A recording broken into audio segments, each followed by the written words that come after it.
बिस्मिल्लाहिर्रहमानिर्रहीम। अस्सलाम वालेकुम माय यूट्यूब फैमिली, कैसे हैं आप सब। तो आज हम बना रहे हैं चिकन वाइट कढ़ाई, जो कोयले का दम देके हम बनाएंगे। बहुत लजीज मज़ेदार बनेगी।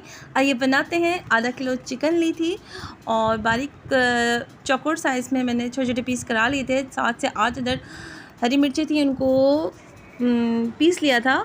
साबुत धनिया था, उसको मोटा मोटा पीस लिया था। 1 टेबल स्पून काली मिर्च थी, 1 टीस्पून काली मिर्च थी, 1 टीस्पून ही सफ़ेद मिर्च थी, 1.5 टेबल स्पून धनिया लहसुन अदरक का पेस्ट था और आधा कप दही थी और 2 घंटे के लिए मैरिनेट करके रख गया था। 2 अदर दरमियानी प्याज ली थी, उसको तेल में मैंने इतना पकाया था कि उसका पानी खुश्क हो जाए। उसके बाद जो मैंने मैरिनेट चिकन रखी हुई थी वो शामिल करके अच्छे से पकाई थी। उसके अंदर जब उसका पानी खुश्क हो गया था तो उसके अंदर हरी मिर्ची, अदरक और हरा धनिया शामिल करके दम पे रख दिया था और उसके बाद मैंने इसके अंदर क्रीम शामिल की थी, आधा कप के करीब।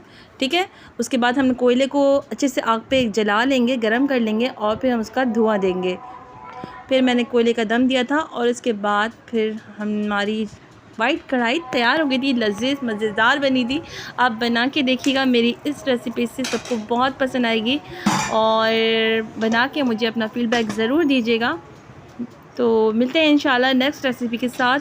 अपनी दुआओं में मुझे याद करिएगा, दुआओं में मुझे याद रखिएगा, अपने प्यारे को याद रखिएगा। इंशाल्लाह मिलते हैं किसी अच्छी सी और प्यारी सी रेसिपी के साथ। अल्लाह हाफ़िज़।